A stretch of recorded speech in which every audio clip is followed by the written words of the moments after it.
Hola, es un placer tenerte aquí. Antes de comenzar, suscríbete al canal y dale like al vídeo. Me llamo Laura Ortega, tengo 34 años, y durante demasiado tiempo creí que el amor verdadero implicaba sacrificio, paciencia y silencio. Me repetía que las lágrimas eran parte del compromiso, que los gritos no eran odio sino desesperación, y que la violencia emocional era solo una fase pasajera. Aguanté años justificando lo injustificable, repitiéndome frases aprendidas en telenovelas antiguas y consejos de mujeres resignadas.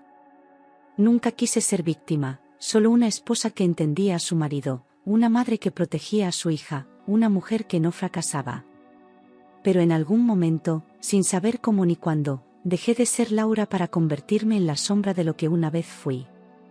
Y aún hoy me pregunto, ¿en qué instante exacto empecé a desaparecer? Vivo en un piso antiguo en Alcalá de Henares, con techos altos y ventanas que dejan pasar más frío que luz. Comparto ese espacio con Iván, mi marido desde hace 9 años, y nuestra hija Sofía, que tiene 6 y dibuja soles en cada hoja. Desde fuera, parecemos una familia estable, incluso feliz, saludamos a los vecinos, decoramos en Navidad y subimos fotos con filtros cálidos. Nadie imagina que, tras cerrar la puerta, el aire se tensa y cada palabra puede ser un disparador. Nuestra casa no es un hogar, es un escenario donde representamos la mentira perfecta. Trabajo como contable en una empresa internacional con sede en Madrid, especializada en fusiones bancarias. Gano 250.000 euros al año, una cifra que suena a éxito, a independencia, a triunfo profesional. Pero lo más absurdo de todo es que nunca tengo dinero en mi cuenta, ni siquiera para un café. Cada mes, mi nómina entra y desaparece como por arte de magia, bajo una rutina impuesta que ya ni cuestiono. Vivo como una ejecutiva, pero siento que me exprimen como a una sirvienta invisible. Iván siempre decía que el dinero debía pasar por sus manos porque él era el hombre de la casa. Al principio, pensé que era una tradición machista más, algo que podía negociar con el tiempo, pero no era eso, era control. Revisaba mis movimientos bancarios, me pedía justificantes y gastaba más de 10 euros, y guardaba las tarjetas en su cajón. Decía que lo hacía, por nuestro bien, pero yo ya no podía ni comprarle un libro a Sofía sin pedir permiso. No gestionaba mis finanzas, gestionaba mi libertad. Si alguna vez me negaba a transferirle el salario, su voz cambiaba, y sus manos también. No necesitaba gritar, bastaba con el tono bajo, helado, que convertía la cocina en una trinchera. Me empujaba contra la pared, me apretaba los brazos, y después se justificaba diciendo que yo lo provocaba, que él solo perdía el control cuando yo le faltaba al respeto. Aprendí a no contestar, a no mirar, a no respirar más fuerte de la cuenta. Vivir con miedo se convirtió en mi forma de estar viva. Nunca llegué al hospital, nunca hubo parte médico, nunca nadie me preguntó. Aprendí a maquillar los moratones con base de alta cobertura y a sonreír mientras la piel ardía bajo la ropa. Pero lo que más dolía no eran los golpes, sino las palabras que me tragaba, las humillaciones que escondía, la vergüenza que se me clavaba en el pecho. Iba al trabajo como si nada, redactaba informes mientras por dentro me rompía en 1000 pedazos. Y cada día era un nuevo acto de invisibilidad elegida. Doña Carmen, la madre de Iván, tenía siempre algo que exigir: dinero, favores, regalos, atención. Llamaba cada semana para recordarnos sus gastos, sus dolores, sus sacrificios pasados por criar a un hombre como él. Iván le transfería parte de mi salario con total naturalidad, como si fuera una deuda sagrada con su linaje. Yo no podía opinar, ni preguntar, ni quejarme. La familia se ayuda, decía ella, aunque esa ayuda siempre saliera de mi bolsillo y de mi silencio. Cada 1 de mes, transfería mi sueldo completo a la cuenta de Iván, sin falta. Él luego decidía cuánto nos quedaba para la comida, cuánto iba para su madre y cuánto desaparecía en tragaperras, apuestas o cervezas con amigos. Si preguntaba, me respondía con desprecio, como si no tuviera derecho a saber qué hacía con mi dinero. Me sentía una empleada con uniforme invisible, trabajando para sostener una estructura que me ignoraba. Y cada transferencia era una nueva cadena que yo misma ajustaba al cuello. Por las noches, Cuando Sofía dormía, empezaban las conversaciones en voz baja que terminaban con objetos lanzados o puertas cerradas con violencia. Discutíamos por el dinero, pero también por mi ropa, mis horarios, mis palabras. Él me acusaba de querer hacerme la importante, por trabajar fuera, de creerme más que él, por ganar más.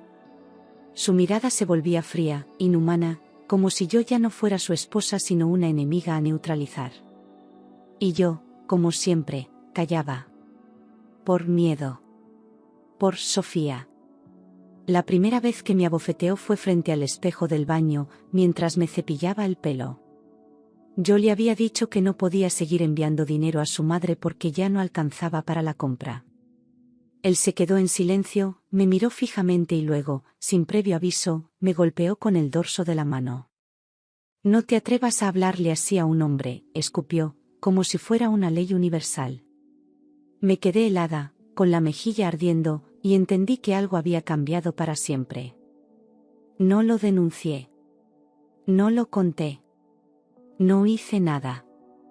Pensé en Sofía, en su carita dormida, en el miedo que podría sentir si veía a su padre esposado. Me dije que los niños merecen crecer con ambos padres, aunque eso implicara mi dolor. Me tragué la rabia, el miedo, las lágrimas, convencida de que callar era protegerla. Pero esa noche, mientras la arropaba, me pregunté si protegerla no era, en realidad, mostrarle que el amor no duele. Cada vez que escuchaba sus pasos subiendo las escaleras, mi cuerpo se paralizaba como si el aire se volviera cemento. Reconocía el ritmo de su andar, rápido cuando venía enfadado, lento cuando traía culpa o alcohol. Me acostumbré a medir la distancia entre sus pisadas y mi miedo, a calcular el tiempo que tenía para esconder las lágrimas. Sofía, sin entender, me preguntaba por qué me ponía pálida cuando oía la llave girar. Y yo solo respondía: nada, cariño, mamá está cansada. En las redes sociales, sonreíamos bajo el sol, vestidos iguales, como si el amor nos sobrara. Subía fotos con frases sobre la familia y el respeto, mientras borraba los mensajes que me recordaban que nada de eso era verdad.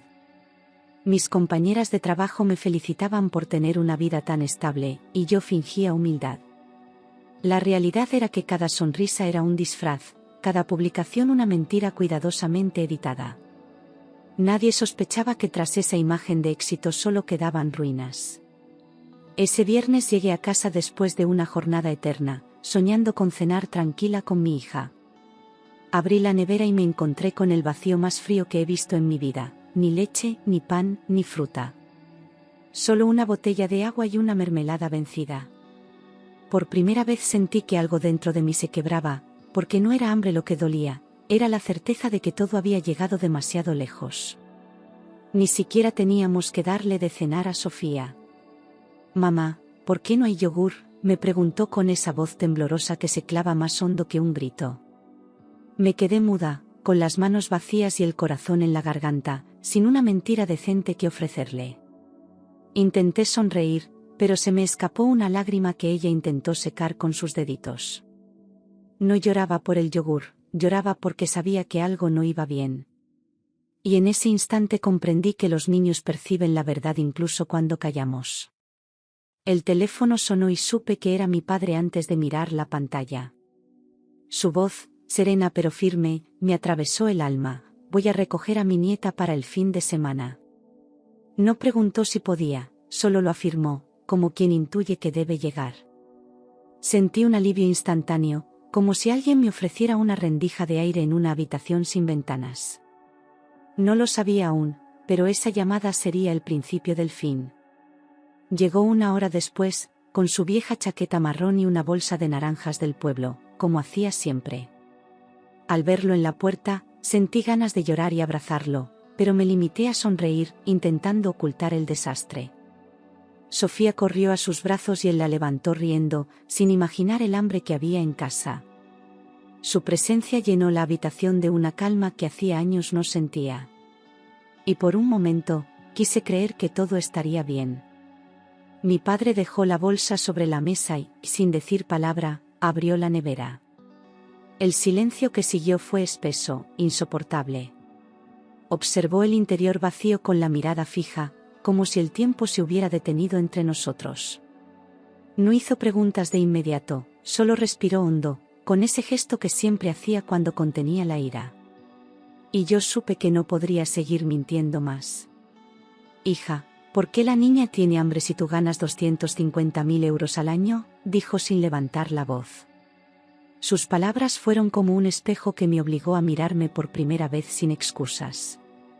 Sentí la vergüenza subir desde el estómago hasta los ojos, una ola ardiente que me dejó sin aire. Intenté hablar, pero la voz no salió. En ese instante, entendí que el silencio también puede matar. Me quedé quieta, sosteniendo el pomo de la puerta, deseando desaparecer. Mi padre me observaba con una mezcla de tristeza y decepción que dolía más que cualquier golpe de Iván. Quise decirle que lo hacía por Sofía, que tenía miedo, que estaba atrapada. Pero ninguna palabra parecía suficiente para justificar tanto silencio. Solo bajé la cabeza y lloré en silencio. Entonces escuchamos el crujido del suelo. Iván salía del dormitorio, móvil en mano, con esa sonrisa arrogante que siempre precedía al desprecio. La tensión se hizo tangible, como un nudo invisible entre los tres. Mi padre lo miró sin moverse, y yo deseé poder esconder a Sofía detrás de mí. ¿Qué pasa aquí?, preguntó Iván, fingiendo ignorancia. En ese momento, comprendí que la verdad estaba a punto de salir a la luz, y nada volvería a ser igual.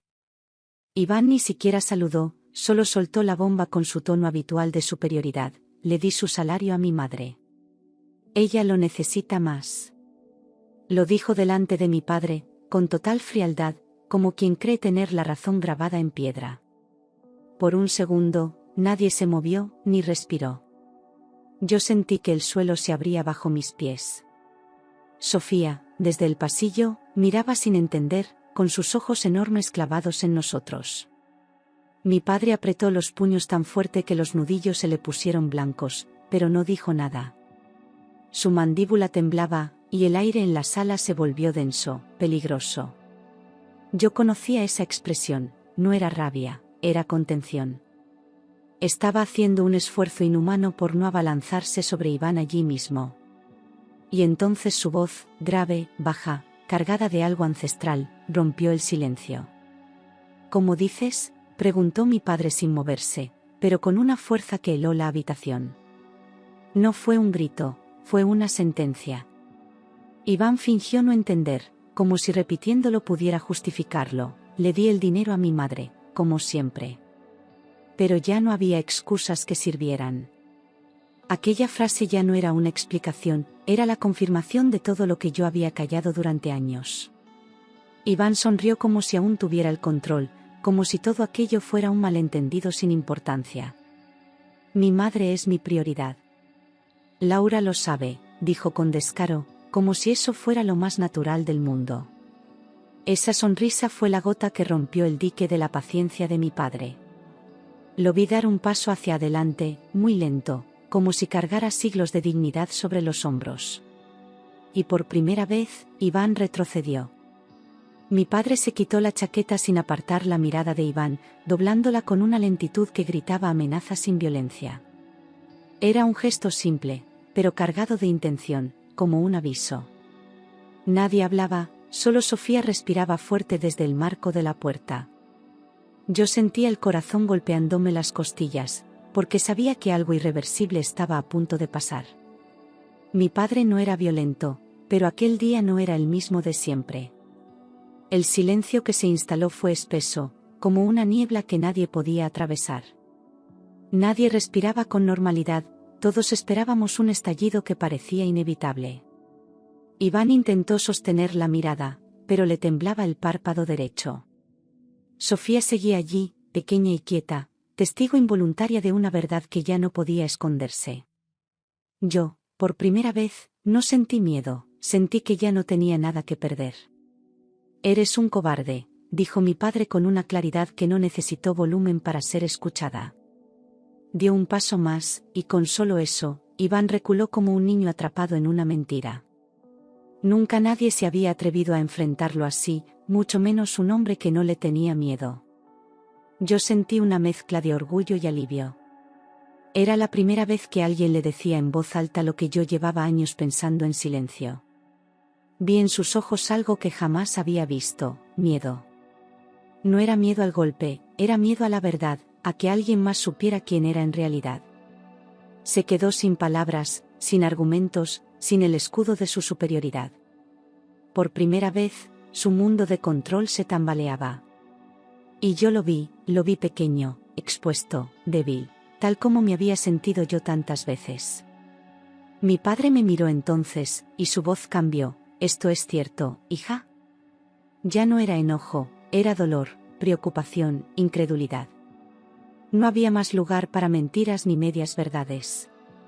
Sentí su mirada como un abrazo duro, como una puerta abierta, como un faro en medio del naufragio. Y entonces supe que había llegado el momento de hablar. «Sí, papá. Me obliga. Si me niego, me pega. Lo hago para que Sofía no vea», solté entre lágrimas que ya no pude detener. Cada palabra era una herida que se abría, un peso que se caía del pecho. No sabía si estaba haciendo bien, solo sabía que no podía callar más. Mi padre cerró los ojos, apretó los labios y respiró hondo. Y por primera vez en años, me sentí protegida. Mi padre se lanzó hacia Iván con una fuerza que no venía del cuerpo, sino del alma, del dolor de ver a su hija rota. No gritó, no insultó, no buscó venganza, lo hizo por justicia, por años de silencio que al fin encontraban voz. Yo intenté detenerle, pero era como frenar un río desbordado. En su mirada no había odio, había dignidad herida. Y por primera vez, Iván supo lo que era enfrentar a alguien sin miedo. Lo agarró por el cuello de la camisa, lo empujó contra la pared y le habló al oído con una voz firme como piedra: «Tú no sabes lo que es ser hombre». Iván no respondió, no pudo, estaba paralizado, sin palabras, sin poder. Mi padre lo soltó con desprecio, no por lástima, sino porque sabía que no valía la pena ensuciarse más. Fue un acto de autoridad moral, no de violencia. Y ese gesto pesó más que cualquier golpe. «Abuelo», gritó Sofía desde la puerta, asustada, con lágrimas en los ojos y el peluche apretado contra el pecho. Mi padre se giró de inmediato, se agachó y la abrazó con todo el amor del mundo. Le susurró al oído que ya no pasaría nada malo, que estaba allí para protegerla. Yo vi en sus ojos un miedo que no merecía, una culpa que no era suya.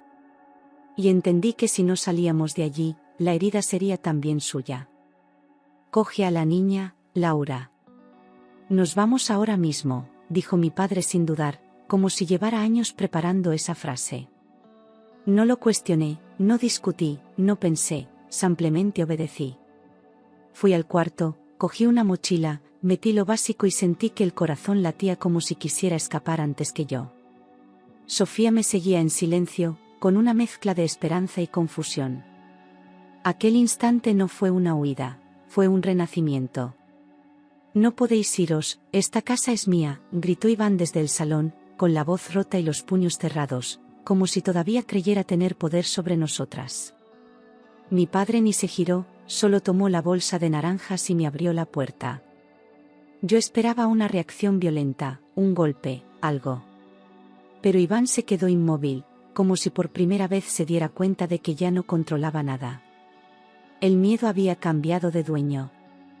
Antes de cruzar el umbral, mi padre se giró y lo miró con una calma letal.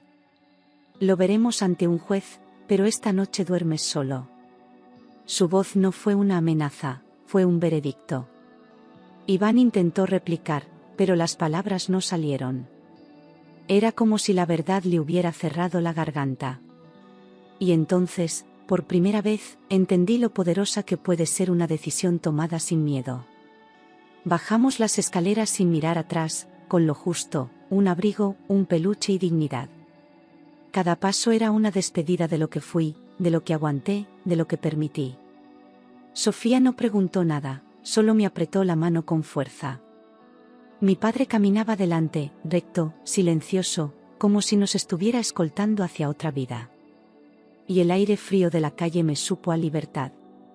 Subimos al coche y durante los primeros kilómetros nadie dijo nada. Solo se oía la radio baja y el sonido suave del motor. Yo lloré en silencio, sin sollozos, solo lágrimas que caían sin permiso, sin pausa. No lloraba por miedo, lloraba por alivio, por haber sobrevivido, por estar viva. Y cuando vi el cartel de salida hacia el pueblo, sentí que algo dentro de mí empezaba a sanar. Dormí con Sofía en una cama pequeña, las dos abrazadas, escuchando los grillos en lugar de los pasos en el pasillo. Ella cayó rendida enseguida, tranquila, sin miedo, sin sobresaltos. Yo tardé más, con el cuerpo aún en alerta, como si no pudiera creer que ya no corría peligro. Pero al cerrar los ojos y sentir su respiración junto a la mía, supe que ese era el lugar correcto. Por fin, estábamos a salvo. Al amanecer, abrí los ojos y no sentí miedo. Ni ansiedad, ni angustia, ni esa presión en el pecho que me acompañaba desde hacía años. Sentí calma, y en esa calma encontré algo nuevo, valor. Me levanté, fui al baño, me miré al espejo, y no me reconocí. Pero por primera vez, eso no me asustó, fue como mirar a alguien que por fin había vuelto a nacer. El teléfono empezó a sonar una y otra vez, 20 llamadas seguidas, todas con su nombre en la pantalla. No contesté ninguna, pero cada timbre me devolvía el temblor del pasado. Mi padre me quitó el móvil y lo apagó sin decir palabra, como quien mata un ruido innecesario. Sofía jugaba en el suelo, ajena a la tensión que flotaba en el aire. En ese silencio, entendí que ignorarlo era mi primera victoria. Esa noche, mientras Sofía dormía, mi padre me sirvió un café y me miró con la ternura de quien ha esperado demasiado para hablar. «Te ayudaré a divorciarte, hija». «No estás sola», dijo sin dramatismo, pero con una fuerza que me sostuvo. Yo asentí sin poder hablar, sabiendo que su apoyo era más que una promesa, era un ancla. Lloré sin ruido, dejando que el pasado se derritiera poco a poco. Por fin, alguien estaba de mi lado. Al día siguiente, fuimos a ver a Julián, un viejo amigo de mi padre, abogado de oficio con más corazón que corbatas. Me escuchó en silencio, tomando notas sin interrumpir, con una mirada que no juzgaba, solo comprendía. Cuando terminé, dijo: «Esto no es solo un divorcio, Laura. Es una liberación». Me pidió pruebas, documentos, mensajes. Y por primera vez, sentí que la justicia podía tener rostro humano. Reunir las pruebas fue como abrir heridas viejas, capturas de mensajes donde me controlaba, transferencias con mi salario, fotos de moratones disimulados. Cada documento era una parte de mí que había querido olvidar. Pero cuanto más juntaba, más clara se hacía la historia que había escondido durante años. Ya no eran solo pruebas legales, eran los pedazos de mi verdad. Y aunque dolía, me sentía más fuerte con cada archivo guardado. El día de la cita en el juzgado, mis manos temblaban como si fuera a declarar contra un fantasma. Iván estaba allí, con su traje caro y esa sonrisa falsa que usaba para convencer al mundo de su inocencia. Yo quería desaparecer, pero cuando miré a Sofía, sentada entre mi padre y Julián, recordé por qué estaba allí. Caminé hacia la sala con el corazón en la garganta, pero la cabeza erguida. Era mi momento de romper el ciclo. El juez, un hombre sereno, escuchó cada palabra sin apartar la vista de mí. Revisó las pruebas, las fotos, los mensajes, los movimientos bancarios. Cuando levantó la mirada, su tono fue firme, me concedía la custodia completa y una orden de alejamiento inmediata. No sentí triunfo, sentí paz. Era el final de una etapa que había confundido con amor. Vi cómo su rostro cambiaba mientras el juez leía la sentencia. Pasó de la arrogancia al desconcierto, del desconcierto al vacío. No dijo nada, solo se quedó sentado, derrotado, mirando al suelo. Ese silencio suyo fue la prueba más clara de su caída.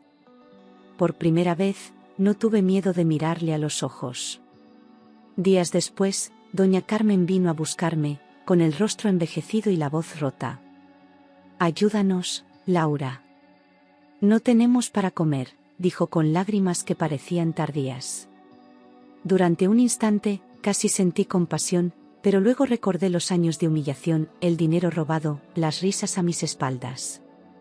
La miré con calma y respondí despacio, sin rabia, solo con verdad. Ahora sabéis lo que es tener hambre. Ella no replicó, solo bajó la cabeza y se marchó en silencio. No hubo venganza en mis palabras, solo justicia. Cerré la puerta despacio, respiré hondo y sentí que por fin se cerraba también una etapa de mi vida. No guardaba rencor, solo aprendí a no dar más de lo que me quita. Esa noche dormí profundamente, sin sobresaltos ni pesadillas. Encontré trabajo en otra empresa, más pequeña pero más humana, donde mi sonrisa no era sospechosa. Volví a sentir orgullo por mi esfuerzo, y mi cuenta bancaria, por primera vez, tenía mi nombre y mi control.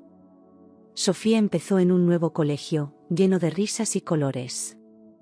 Cada día era un paso hacia la normalidad.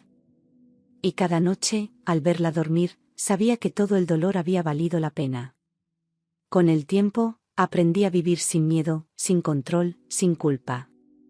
Volví a vestirme como quería, a gastar mi dinero en lo que me hacía feliz, a tomar decisiones sin pedir permiso. Recuperé el placer de los pequeños gestos, un café en silencio, una caminata sin destino, una carcajada sin temor. Cada día sentía que mi fuerza volvía, no como antes, sino más firme, más consciente. Ya no sobrevivía, vivía con plenitud. Mi padre se convirtió en mi refugio, en el apoyo que nunca tambaleaba. No me reprochó lo que callé, no me preguntó por qué tardé tanto, simplemente estuvo. Llevaba a Sofía al colegio, cocinaba en silencio y me ofrecía su compañía sin condiciones. A veces le veía emocionarse mientras nos miraba desde la puerta, como si no pudiera creer que lo habíamos logrado. Él fue el puente que me devolvió a mí misma. Sofía empezó a reír de nuevo, de forma libre, con esa inocencia que yo temía haberle robado. Dibujaba casas con ventanas abiertas, madres que sonreían, soles enormes que llenaban el cielo. Sus preguntas desaparecieron y fueron reemplazadas por cuentos, juegos y abrazos espontáneos. Yo la observaba en silencio, agradecida de que su infancia aún pudiera salvarse. Su risa era la prueba viva de que habíamos salido a tiempo. Los días pasaban sin sobresaltos, sin gritos, sin miedo a que una puerta se cerrara de golpe. Vivíamos de forma sencilla, pero con el alma en paz, desayunos compartidos, tardes de deberes, noches de cuentos. Había silencio, sí, pero un silencio amable, que acariciaba en lugar de asustar. El tiempo dejó de ser una cuenta atrás y se volvió un regalo diario. Por primera vez, no me dolía la rutina. Cuando recibí el documento con el divorcio oficializado, sentí que algo muy pesado caía de mis hombros. No grité, no lloré, solo respiré profundamente, como si por fin pudiera llenar los pulmones. Era un papel, sí, pero simbolizaba años de lucha, de valor, de renuncias. Lo guardé en una carpeta junto con las pruebas, no por rencor, sino por memoria. Ya no era su esposa, era Laura Ortega, de nuevo. Después del juicio, Iván desapareció de nuestras vidas sin dejar rastro. Nadie volvió a llamarme por él, nadie preguntó. Era como si se lo hubiese tragado la tierra, como si el mundo también hubiese decidido darle la espalda. Al principio, temía que volviera, que intentara recuperar el control. Pero con los meses, ese miedo se fue apagando. Y su ausencia se convirtió en una forma de paz. Un amigo me contó que Iván acabó endeudado, solo, sin trabajo, sin amigos, sin familia que lo sostuviera. Lo perdió todo porque nunca supo cuidar nada, porque creyó que el poder era eterno. No sentí alegría al saberlo, ni alivio, ni justicia divina. Solo pena por alguien que eligió destruir en lugar de amar. Y por primera vez, comprendí que su ruina no era mi responsabilidad. Yo, en cambio, fui ascendida. Mis jefes valoraron mi trabajo, mi compromiso, mi constancia. Me respetaban, me escuchaban, me trataban como alguien valiosa. Y lo más importante, yo también empecé a creer que lo era. No por lo que había sufrido, sino por todo lo que fui capaz de reconstruir. Una mañana me miré al espejo mientras me maquillaba para una reunión y algo cambió. Ya no vi una mujer rota, ni una víctima, ni una sombra. Vi firmeza en los ojos, serenidad en la postura, una cicatriz que ya no dolía. No necesitaba esconderme detrás del maquillaje, me gustaba lo que veía. Por fin, después de tanto tiempo, me reconocí con orgullo. Aquella noche, al verme sonreír de verdad, mi padre no pudo contener las lágrimas. «Ahora sí eres libre, hija», me dijo abrazándome con fuerza, como si esa frase lo hubiera sostenido todos estos años. Lloramos los dos, sin vergüenza, como quien llora de alivio, no de tristeza. Era un llanto limpio, necesario, un cierre. Su abrazo fue la confirmación de que ya estábamos completos. No fui capaz de perdonar a Iván, pero entendí que no lo necesitaba para seguir adelante. El perdón que realmente importaba era hacia mí misma, por haber callado, por haber dudado, por haberme olvidado tanto tiempo. Dejar de culparme fue más difícil que dejar de temerle, pero lo logré, poco a poco. Mirarme con compasión y no con juicio fue el mayor acto de sanación. Porque al final, sobrevivir es solo el principio, vivir sin culpa, eso sí es libertad. Una noche, mientras arropaba a Sofía, le hice una promesa en voz baja pero firme: nunca permitiré que creas que el amor duele. Ella me miró medio dormida, con esos ojos que ya no tenían miedo, y asintió suavemente. Esa promesa no era solo para ella, era también para la niña que yo fui y que nadie supo proteger. Cada día desde entonces, me esfuerzo por cumplirla. Porque quiero que su vida esté hecha de amor, no de sacrificio. Un sábado por la mañana, abrí la nevera para preparar el desayuno y me detuve sin saber por qué. Estaba llena: leche, fruta, pan, yogures. Nada extraordinario, pero todo en su sitio, todo accesible, todo nuestro. Recordé aquella noche del vacío, del llanto de Sofía, de mi vergüenza. Y supe que aquel pequeño gesto cotidiano era en realidad una gran victoria. Había llenado algo más que una nevera, había llenado nuestras vidas de dignidad. Ahora entiendo que aquel instante en que mi padre se quitó la chaqueta fue más que una defensa, fue el comienzo de mi libertad. No fue una pelea, fue un acto de amor que rompió las cadenas que yo no sabía cómo soltar. Desde entonces, he vuelto a construir mi nombre, mi historia, mi futuro. Soy Laura Ortega, tengo 34 años y ya no creo que el amor se aguanta, el amor se elige, se cuida y, sobre todo, no duele. A veces me despierto de madrugada, sobresaltada, creyendo que todo fue un sueño, que sigo allí, en ese piso helado, esperando pasos. Pero luego oigo la respiración tranquila de Sofía, el silencio amable de esta casa, y recuerdo que salimos.